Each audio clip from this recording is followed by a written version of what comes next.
கல்லூரி காலத்தில் யாருக்கும் காதல் இருக்கலாம். அது சகஜமும் கூட. ஆனால் அதிலிருந்து வந்த பிறகு மீண்டும் திரும்பி பார்க்க கூடாது என்று நடிகை ஐஸ்வர்யா ராய் கூறியுள்ளார். குழந்தை பிறந்த பிறகு சில ஆண்டுகள் நடிக்காமல் இருந்த ஐஸ்வர்யா ராய் இப்போது மீண்டும் நடிக்க ஆரம்பித்துள்ளார். சமீபத்தில் மும்பையில் ஒரு நிகழ்ச்சியில் பங்கேற்க வந்திருந்த அவரிடம், இந்த வயதிலும் அழகை அப்படியே பராமரிக்கிறீர்களே, அதன் ரகசியம் என்ன என்று செய்தியாளர்கள் கேள்வி எழுப்பினர். அதற்கு பதிலளித்த ஐஸ்வர்யா ராய், எனது அழகு ரகசியம் என்பது பழைய வாழ்க்கையை திரும்பி பார்க்காமல் இருப்பதுதான்.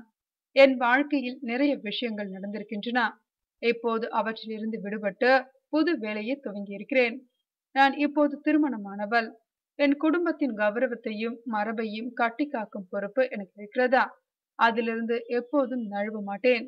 யாருக்கும் காதல் இருக்கலாம். கல்லூரி வாழ்க்கையில் காதலிப்பது சகஜமானதா? ஆனால் அதிலிருந்து வெளியே வந்த பிறகு திரும்பி பார்க்க கூடாதா? நினைக்கவும் கூடாதா? அதுதான் வாழ்க்கைக்கு நல்லது என்று கூறினார் ஐஸ்வர்யா ராய்.